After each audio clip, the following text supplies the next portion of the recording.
আমি আজ আপনাদের পাঠ করে শোনাব এক অসাধারণ লেখিকার এক অসাধারণ কাহিনীর কিছু কথা। আশা করি আপনাদের সকলেরই ভীষণ ভালো লাগবে। তাহলে শুরু করি আমার আজকের পাঠ সেই অসাধারণ লেখিকাকে নিয়ে। সকাল থেকেই সারা বাড়ি জুড়ে গুঞ্জন। ছোট বৌমার ঘরে রাতে পরপুরুষের আগমন হয়েছিল।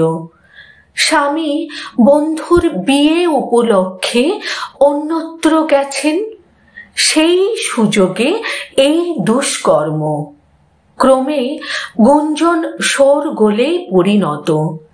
ইতোমধ্যে স্বামীও ফিরে এসে এমন অভিযোগ শুনে স্ত্রীকে প্রশ্ন করলেন, স্বামীর অনুপস্থিতিতে কেন তিনি পরপুরুষকে ঘরে প্রবেশাধিকার দিলেন। এতক্ষণ ছোট বৌমা নিরুত্তর ছিলেন। আশা ছিল স্বামী এসে এই মিথ্যা অভিযোগের উপযুক্ত জবাব দেবেন। যখন স্বামীও বিশ্বাস করলেন এই মিথ্যাকে, এত দিনের দাম্পত্য সম্পর্কের বিশ্বাসের ভিত ধূলিসাৎ হল। মেয়েটি আর সহ্য করতে পারলেন না। বড় যা এই মিথ্যার জবনিকা উন্মোচন করতে অনুরোধ জানালে মেয়েটি বলল, এতদিনের চেনা মানুষকে যারা বিনা প্রশ্নে চরিত্রহীন বলে ভেবে নিতে পারে, তাদের সংসারে সে আর থাকবে না। এদের কৈফিয়ত দেবার দায়ও নেই তার।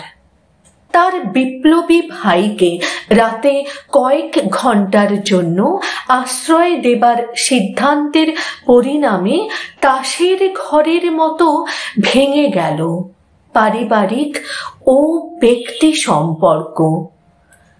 তাসের ঘর শীর্ষক গল্পটি লেখা হয়েছিল 1948-এ। এই বলিষ্ঠ কলম কার? পাঠক নিশ্চয় অনুমান করতে পারছেন। সত্যবতীর পূর্বসূরি এই মেয়েটিও আশাপূর্ণা দেবীরই সৃষ্টি। 110 বছর আগে এই ধরাধামে অবতীর্ণ হয়ে স্কুলে পড়ার সুযোগ না পেয়েও নিজের প্রচেষ্টায় সাহিত্য জগতের সর্বোচ্চ সম্মানে ভূষিত হয়েছিলেন। দাদাদের পড়ার টেবিলের উল্টো দিকে বসে বর্ণমালা শিখেছিলেন বলে শিশুকালে উল্টো করে লিখতেন। অচিরেই নিজের সোজা পথ চিনে নিয়ে 13 বছর বয়স থেকে কবিতা প্রকাশের মধ্য দিয়ে সাহিত্যের অঙ্গনে প্রবেশ করলেন। জীবনের প্রায় শেষ দিন পর্যন্ত কলম ছিল সচল। সাহিত্যে যেমন উদার মানসিকতার পরিচয় দিয়েছেন, ব্যক্তিগত জীবনেও তেমনই ছিলেন। গামছা পরিধান করে নিজের শাশুড়িকে নিরামিষ রান্না করে দিয়েছেন। আবার পুত্রবধূর PhD প্রাপ্তির খুশিতে বিখ্যাত চীনা রেস্তোরাঁয় খাইয়েছেন বৌমার সহকর্মীদের। বাড়িতে অতিথিদের মধ্যাহ্ন বা নৈশভোজে আপ্যায়ন করতে খুবই ভালোবাসতেন। মানুষের মনস্তত্ত্ব বিশ্লেষণের অসাধারণ ক্ষমতা ছিল আশাপূর্ণা দেবীর। ছায়া সূর্য উপন্যাসটির কথা মনে পড়ে এই প্রসঙ্গে। মানবিকতা যে সামাজিক আচারের ঊর্ধ্বে, একথা আচার সর্বস্ব সমাজকে তিনিই শিখিয়েছিলেন। অনাচার গল্পের সুভাষ কাকিমা বৈধব্যবেশ ধারণ করেননি, শ্বশুর মহাশয়কে পুত্রশোক দেবেন না বলে। যদিও শেষের রক্ষা হয়নি, এই মানবিকতার যথার্থ মূল্য তিনি পাননি। সবার কাছে নিন্দিতই হয়েছেন।